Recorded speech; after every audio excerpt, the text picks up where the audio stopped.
ঘরে এক মুঠো চালও নেই। কি যে করি, শরীরটাও ভালো নেই, কয়দিন থেকে কাজেও যেতে পারছি না। ছেলেটা এখনই এসে খাবার চাবে। কি যে করি, এত কষ্ট আর সহ্য হয় না।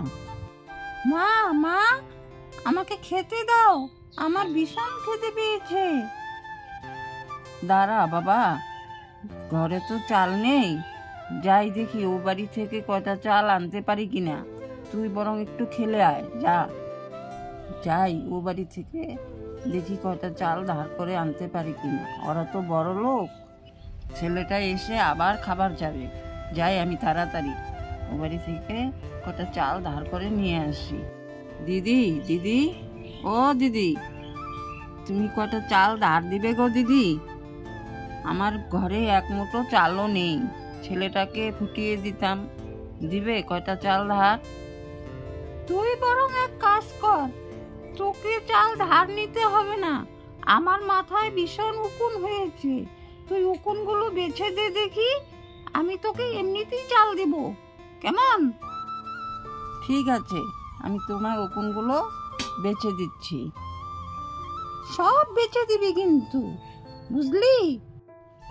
নাও, এবার আমাকে চাল দাও। তোমার মাথার সব উকুন আনা হয়ে গেছে, আর উকুন একটাও খুঁজে পাচ্ছি না।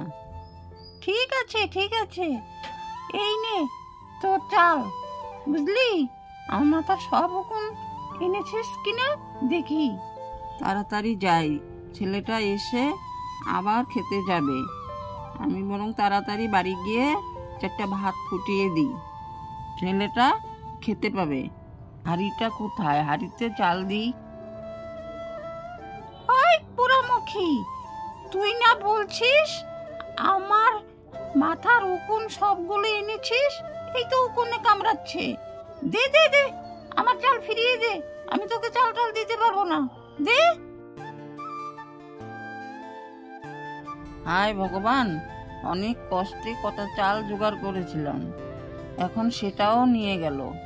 এখন কি করি আমি উপায়? ছেলেটাও বোধহয় এসে যাবে, কি করি? মা মা, হলো তোমার ভাত রাঁধা? দাও আমাকে খেতে দাও। না বাবা, ভাত রাঁধা হয়নি। চল আমরা বরং কচু গাছ নিয়ে আসি, কচু গাছ নিয়ে এসে রেঁধে খাবো। চল, এখানে অনেকগুলো কচু গাছ আছে, এখান থেকেই কচু গাছ কেটে নিই। বাবা গোপাল, তুই এখানে বস, আমি ওখান থেকে কচু গাছ কেটে নিয়ে আসি। এই দেখি এক সাপ, এটাও কচু গাছের সাথে কেটে নিই, ছেলেটা যাতে না দেখতে পারে। এই কচু গাছ আর সাপ রেঁধে খেয়ে দুইজনেই মরে যাব, আর কষ্ট সহ্য হয় না। নিন, কচু গাছগুলো কেটে টুকরো টুকরো করে উনুনে বসিয়ে দিই।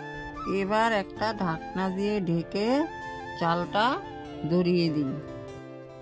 জালটাও তো ধরেছে। এবার আমি কি করি, উনুন পার থেকে উঠে গিয়ে বরঞ্চ ঘরটা ঝাড় দিয়ে আসি। মনটাও ভালো লাগছে না। আমারও যেরকম কপাল, বাচ্চাটারও সেরকমই কপাল। যাক, দুজনেই খেয়ে মরে যাব, তখন ভালো হবে। ও গোপালের মা, গোপালের মা, কোথায় তুই? উনুনে কি বসিয়েছিস? হ্যাঁ দিদি, আমি ঘরে। কি বলছো তুমি?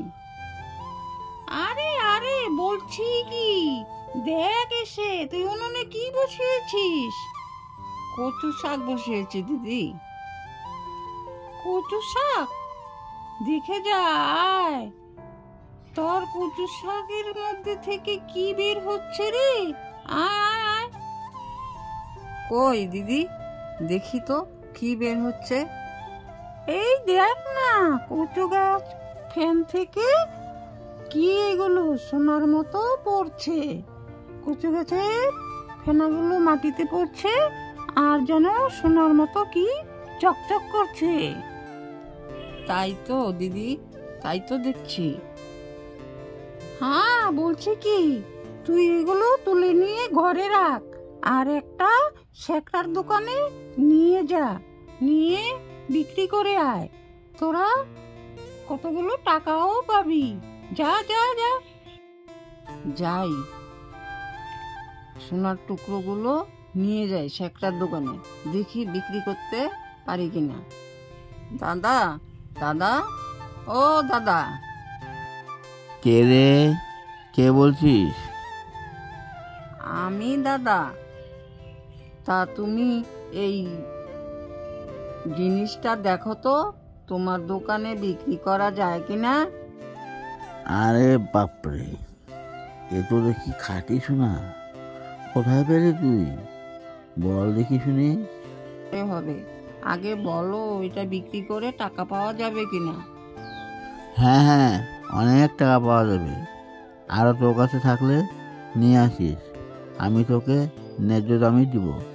নে এবার টাকাটা ধর। আরে এখানে তো অনেক টাকা দেখছি। যাই, আমি বরং বাজারে যাই, গিয়ে সেখান থেকে ভালো মন্দ জিনিস কিনে নিয়ে যাই। ছেলেটাও ভালো মন্দ খেতে পায় না অনেক দিন থেকে, আমিও খেতে পাই না। আজ পেট ভরে খাবো। যাই, এখন বাজারে যাই, বাজার থেকে পরে বাড়ি যাব।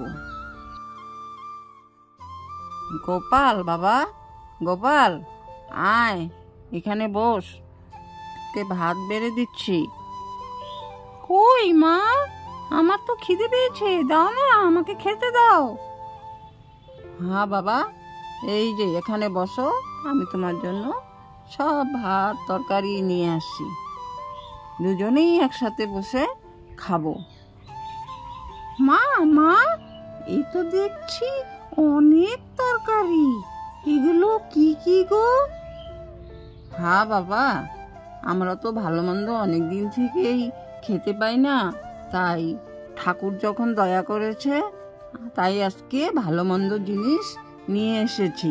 মাছ মাংস সব রান্না করেছি, তুমিও পেট ভরে খাও, আমিও পেট ভরে খাই, কেমন? এখন থেকে আমরা পল্টুদের মতো বড় লোক হয়ে যাব মা। হ্যাঁ বাবা, ঠাকুর দয়া করলে এখন থেকে আমাদের বাড়ি গাড়ি সব হবে। ঠাকুরের যদি দয়া থাকে তাহলে সবারই ভালো হয়।